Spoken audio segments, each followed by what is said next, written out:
Students, आज का हमारा जो टॉपिक है वो है ह्यूमन सिस्टम। मानव का रक्त। मानव रक्त के कौन कौन से भाग होते हैं, उनके क्या क्या कार्य होते हैं, इनके बारे में हम आज चर्चा करेंगे। रक्त से संबंधित जो कंपटीशन एग्जाम है उनमें भी प्रश्न है वो पूछे जाते हैं, तो वीडियो को शुरू से लेकर एंड तक है वो पूरा देखिए। अब देखो, सबसे पहले बात करते हैं ह्यूमन ब्लड। मानव का जो रक्त है वो एक तरल संयोजी उत्तक है।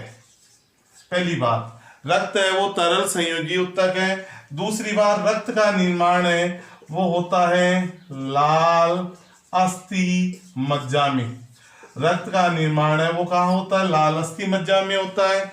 रेड बोन मेरो में रक्त का निर्माण है वो होता है भ्रूणीय अवस्था और नवजात शिशुओं में और भ्रूणीय अवस्था में रक्त का निर्माण है वो होता है प्लिया में।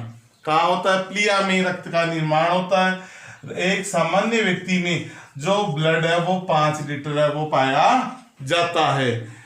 और हम बात करते हैं कि एक वयस्क मनुष्य में उसके भार का 5 से 7% रक्त है वो पाया जाता है। यह है रक्त से संबंधित कुछ प्रश्न। सबसे पहले हम बात करते हैं कि रक्त है उसके 2 भाग होते हैं। रक्त के 2 भाग पाए जाते हैं। पहला भाग है प्लाज्मा जो 55% होता है, और दूसरा भाग होता है रक्त कणिकाएं जो 45% है वो पाया जाता है। सबसे पहले भाग की बात करते हैं प्लाज्मा जो 55% होता है। इसमें 90% जल है, 10% है वो पाए जाते हैं ठोस पदार्थ पाए जाते हैं। इसमें प्लाज्मा है ब्लड में से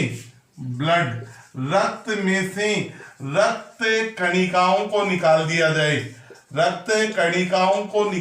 जाए तो शेष बचे भाग को कहा जाता है प्लाज्मा। यानी ब्लड में से रक्त कणिकाओं को निकाल दिया जाए तो क्या कहलाता है? शेष बचा भाग है वो कहलाता है प्लाज्मा कहलाता है। अब हम बात करते हैं प्लाज्मा के बारे में। प्लाज्मा प्रोटीन है, सीरम एल्ब्यूमिन है, सीरम ग्लोब्यूलिन है, अल्फा ग्लोब्यूलिन, बीटा ग्लोब्यूलिन और गामा प्रोथ्रोम्बिन और फाइब्रिनोजन है वो पाए जाते हैं निश्चित अनुपात में। इसी प्रकार अकार्बनिक घटक है 1% है, NaCl, K, SO4, Ca, PO4, Fe, CO3, Mg, HSO3। अन्य 2% होते हैं। ग्लूकोज है, विटामिन है, एंटीबॉडी है, हार्मोन है, एंजाइम है, विटामिन है, O2 है और CO2 और N2 है। ये पदार्थ है वो पाए जाते हैं। यहाँ पे जो एल्बुमिन पाया जाता है, ये प्राशन दाब को उत्पन्न करता है। ग्लोब्यूलिन और जो हार्मोन और रासायनिक पदार्थों का स्थानांतरण तथा प्रतिरक्षी का कार्य करते हैं। प्रोथ्रोम्बिन और फाइब्रिनोजन ये क्या करते हैं? रक्त के स्कंदन का कार्य करते हैं और जो अन्य विभिन्न प्रकार के कार्य भी संपादित करते हैं। ग्लूकोज ऊर्जा उत्पन्न करने का कार्य करता है। कैल्शियम हड्डियों के लिए आवश्यक तथा रक्त के स्कंदन में क्या होता है? सहायक होता है। अब बात ये आती है कि ये सीरम क्या है? प्लाज्मा में से सीरम क्या होता है? प्लाज्मा में से जो फाइब्रिनोजन प्रोटीन है उसको हटा दिया जाए तो शेष भाग है वो क्या कहलाता है? सीरम कहलाता है। क्या कहलाता है? सीरम है वो कहलाता है। यह था पहला भाग। अब हम बात करते हैं दूसरे भाग की। दूसरा भाग है वो इंपॉर्टेंट है। रक्त कणिकाएं रक्त का लगभग 45% भाग बनाती हैं और ये 3 रक्त कणिकाएं आरबीसी, डब्ल्यूबीसी और प्लेटलेट्स। सबसे पहला भाग आता है रेड ब्लड कार्पोसेल्स, लाल रुधिर जो कणिकाएं होती हैं, सबसे पहली विशेषता है इनका जो जीवन काल है वो होता है 120 दिन। 120 दिन है आरबीसी का जीवन काल पाया जाता है। और इनकी परिपक्व जो अवस्था होती है उन परिपक्व अवस्था में केंद्रक का अभाव होता है। केंद्रक है वो परिपक्व अवस्था में नहीं पाया जाता है। इंपॉर्टेंट प्रश्न है, यानी केंद्रक है वो परिपक्व अवस्था में एब्सेंट होगा। अपरिपक्व अवस्था में केंद्रक है माइटोकॉन्ड्रिया है और ER है वो पाया जाता है।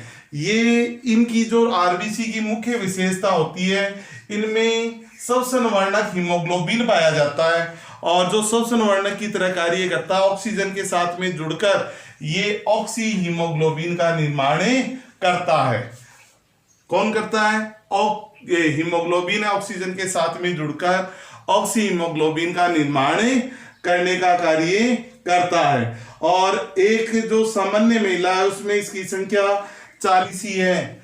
आरबीसी की जो संख्या है एक सामान्य महिला में वो लगभग पाई जाती है 40 से 50 लाख प्रति घन मिमी पाई जाती है और वयस्क पुरुष में 50 से 60 लाख प्रति घन मिमी है वो इसकी संख्या है वो पाई जाती है। ये था आपका जो आरबीसी की और विशेषता है कि आरबीसी में हीमोग्लोबिन वर्णक है, इसीलिए हमारे जो रक्त का रंग है वो कैसा होता है? लाल है वो पाया जाता है।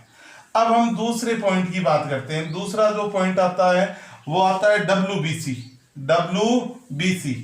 डब्ल्यूबीसी क्या है? देखो, डब्ल्यूबीसी श्वेत रुधिर कणिकाएं हैं। श्वेत रुधिर कणिकाएं, इनकी जो पहली विशेषता है वो ये होती है कि इनमें हीमोग्लोबिन वर्णक का क्या होता है? अभाव। इसी कारण से ये श्वेत रंग की है वो पाई जाती है। दूसरी विशेषता है डब्ल्यूबीसी की कि इनमें इनकी जो संख्या है वो लगभग 7000 से लेकर 10,000 प्रति घन मिमी है वो पाई जाती है। इनके जो प्रकार है वो दो प्रकार के, कणिकामय और अकणिकामय। कणिकामय के 3 प्रकार है, न्यूट्रोफिल, इओसिनोफिल्स और बेसोफिल। सबसे पहला पॉइंट आता है न्यूट्रोफिल।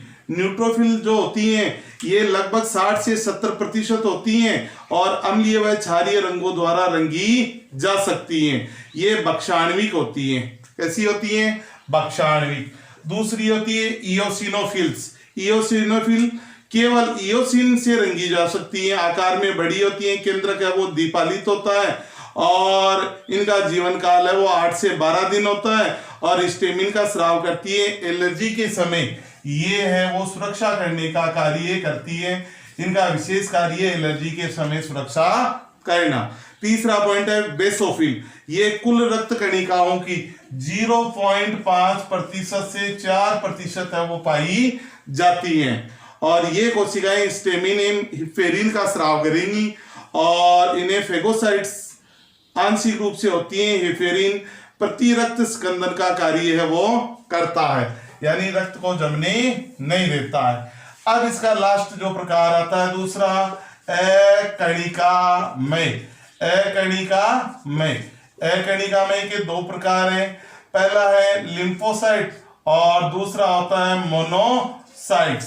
सबसे पहला पॉइंट आता है लिम्फोसाइट्स। लिम्फोसाइट है ये संपूर्ण डब्ल्यूबीसी की 25 से 30% है, ये लगभग 25 से 30% है वो पाई जाती हैं और इनका केंद्रक है गोलाकार और वृक्कीय आकृति का है और ये 2 प्रकार की होती हैं, बी लिम्फोसाइट और दूसरी होती है टी लिम्फोसाइट्स पाई जाती हैं और ये प्रतिरक्षियों का उत्पादन करती हैं।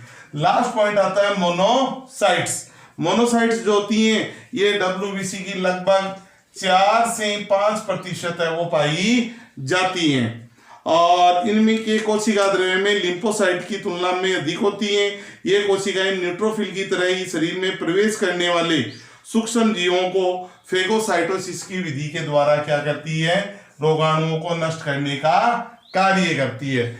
अब इसके बाद में तीसरा पॉइंट आता है प्लेटलेट्स। जो प्लेटलेट्स हैं ये थ्रोम्बोप्लास्टिन नामक के पदार्थ है उसका स्राव करती हैं। थ्रोम्बोप्लास्टिन नामक पदार्थ का क्या करती हैं? स्राव करती हैं। अत्यंत छोटी होती है, गोलाकार है, केंद्रक विहीन है, प्लेट जैसी संरचना है और इनकी संख्या है 1.5 से 4 लाख प्रति घन मिमी है वो पाई जाती है, संख्या में पाई जाती है। इनकी उत्पादित है ये वो लाल अस्थि मज्जा में होती है। लाल अस्थि मज्जा में इनका क्या होता है? निर्माण होता है। किसका? प्लेटलेट्स का। और तो थ्रोम्बोप्लास्टिन है वो रक्त के स्कंदन में क्या होता है? सहायक है, यानी रक्त के स्कंदन में ये सहायक होता है। अब हम बात करते हैं कि सर्वाधिक कणिकाएं कौन सी होती हैं? आरबीसी। आरबीसी के बाद में आती है प्लेटलेट्स, और प्लेटलेट्स के बाद में आती है डब्ल्यूबीसी। डब्ल्यूबीसी की संख्या है वो सबसे कम है, वो पाई जाती है। यानी कहने का मतलब सिंपल सा यहाँ ये है कि रक्त से संबंधित जो प्रश्न बनते हैं उनमें रक्त किस प्रकार का उत्तक है, तरल संयोजी उत्तक है। इसकी क्या क्या विशेषताएं होती हैं, इसका निर्माण है वो लाल अस्थि मज्जा में भ्रूणीय अवस्था और नवजात शिशुओं में प्लिया में होता है। आरबीसी की जो कब्रिस्तान है वो प्लिया या स्प्लीन को ही कहा जाता है। ये ब्लड से संबंधित है, वो सामान्य प्रश्न बनते हैं। यूट्यूब चैनल को लाइक कीजिए, शेयर कीजिए और सब्सक्राइब कीजिए।